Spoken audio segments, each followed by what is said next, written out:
कितना भी ज्ञानियों के साथ बैठ लो, तजुर्बा तो जिंदगी में बेवकूफ बनने के बाद ही आता है। आज हम आपके लिए एक बहुत पुरानी कहानी लेकर आए हैं।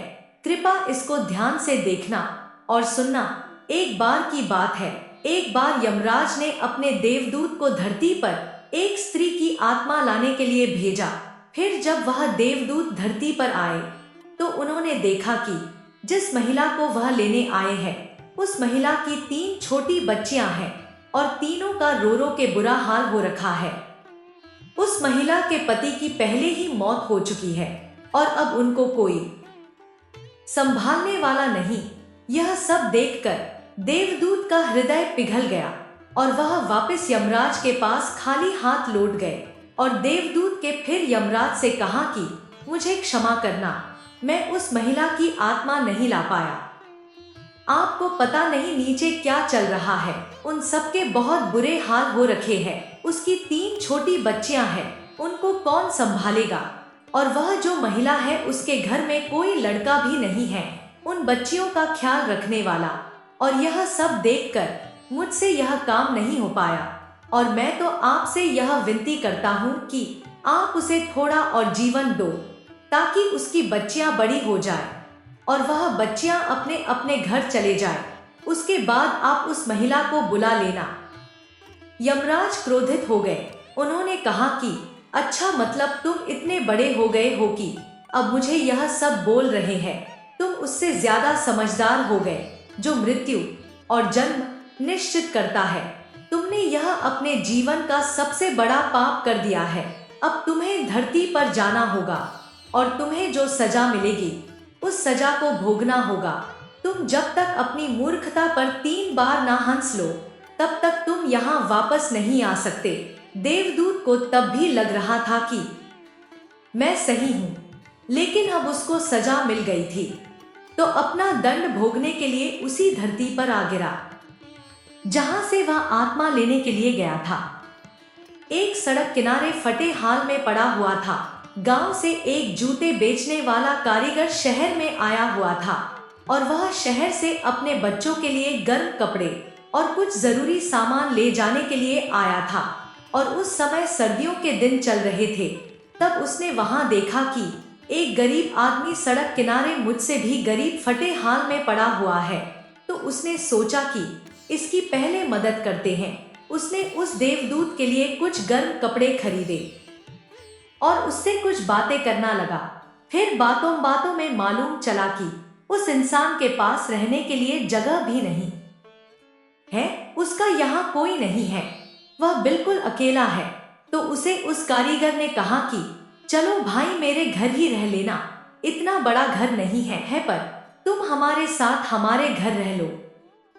कारीगर ने उसको समझाया कि भाई, मेरी पत्नी थोड़ी गुस्से वाली है और यह सब सुनकर गुस्सा करेगी, क्योंकि हमने काम करके पैसे बहुत ही मुश्किल से जमा किए थे और उन पैसों से बच्चों के लिए कपड़े लाने थे और मैंने उस पैसों से तुम्हारे लिए कपड़े ले लिए। वो जो भी बोले सुन लेना।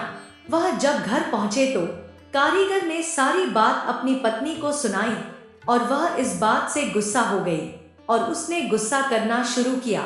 वह जो आदमी था जो कि असल में देवदूत था, उसको को जोर से हंसी आई कि यह औरत समझ ही नहीं पा रही है कि उसके घर में कौन आ गया।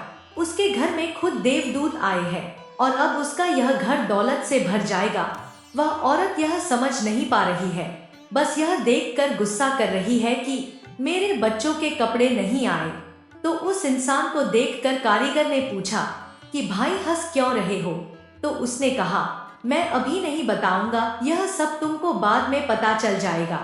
मैं अपने आप पर पहले 3 बार हंस लूं तो फिर पूरी बात बताऊंगा। उसके बाद वह उनके साथ रहने लग गया। जो काम कारीगर कर रहा था जूते बनाने का, देवदूत ने भी वही काम करना शुरू कर दिया और जल्दी ही वह सब काम सीख गया और इतना कमाल का काम करना शुरू किया कि आसपास के क्षेत्र में ख्याति फैल गई। सब लोग वहीं से जूते बनवाने आते थे, यहाँ तक कि उस देश के सम्राट के जूते भी वहीं से बनने लगे। एक दिन सम्राट का आदमी आया। बहुत थोड़ा सा चमड़ा था उसके पास उसने कहा कि बहुत कीमती चमड़ा है, इससे सम्राट के लिए जूते बनाने हैं। तुम यह ध्यान रखना कि इससे जूते बनाने हैं, चप्पल नहीं बनानी है, क्योंकि यहाँ की प्रथा थी कि चप्पल तब पहनाई जाती थी जब इंसान की मृत्यु हो जाए। चप्पल पहना करके उसे शमशान घाट तक ले जाते थे। तो उसने कहा, भाई ध्यान रखना, जूते बनाने हैं, इसकी चप्पल नहीं बनानी। देवदूत को तो सब पता था। उसने उस चमड़े की चप्पल बना दी और जो कारीगर था जिसके साथ वह देवदूत रहता था, उसने जब देखा कि इसने तो इस चमड़े की चप्पल बना दी है, पर सम्राट के सेवक ने बोला था कि चप्पल नहीं बनवानी, जूता बनवाना है इसका, पर इसने जो इसकी चप्पल बना दी, अब क्या होगा। कारीगर ने उसको कहा कि तुझे समझ नहीं आती, तू आज मरवा देगा हम सबको। तभी सम्राट का एक आदमी दौड़ता हुआ आया और कहने लगा कि सुनो, उस चमड़े से तुमने जूते तो नहीं बना दिए, उस चमड़े से चप्पल बना दो, क्योंकि सम्राट की मृत्यु हो गई है और सम्राट तो चाहते थे कि वह उस चमड़े से बने हुए जूते पहने, लेकिन चप्पल पहना कर ही उन्हें श्मशान घाट तक ले जाया जाए। इन्होंने तुरंत चप्पल ला कर के रख दी। सम्राट के आदमी को कुछ सूझा नहीं, फटाफट वह चप्पल लेकर भाग गया। जो जूते बनाने वाला कारीगर था वह देवदूत से कहने लगा कि भाई तुम हो कौन और यह सब तुम्हें कैसे पता था। देवदूत फिर से जोर से हंसने लगा और बोला कि अभी कुछ मत पूछो, बाद में बताऊंगा। एक दिन उसकी दुकान पर 3 लड़कियां एक बूढ़ी महिला के साथ आती है और कहती है कि हमारी शादी होने जा रही है और शादी में पहनने के लिए अच्छे से सैंडल्स बनवाने हैं। वह देवदूत उन लड़कियों को देखकर पहचान जाता है कि यह तो तीनों वही बच्चियां हैं जिनकी माँ की आत्मा को लेने के लिए मैं धरती पर आया था। फिर वह उस बूढ़ी महिला से पूछता है कि बच्चियां कौन है, तो बूढ़ी बताती कि हमारे पड़ोस में गरीब महिला रहती थी, उसकी 3 बच्चियां थी, मेरे कोई संतान नहीं थी, इनकी माँ की बचपन में ही मृत्यु हो गई, तो मैंने इन तीनों बच्चों को पाला। यह तीनों बच्चियां मेरे साथ ही मेरे घर में रहती है। उस समय देवदूत को समझ में आया कि अगर मैं उस दिन मैं उस महिला की आत्मा को लेकर नहीं जाता, यहीं छोड़ देता, जो कि मैंने किया, और बाद में कोई और देवदूत धरती पर आया और इनकी माँ की आत्मा को लेकर चला गया। लेकिन अगर वैसा होता कि वो महिला और जीती, तो ये तीनों बच्चियां गरीबी में पलती।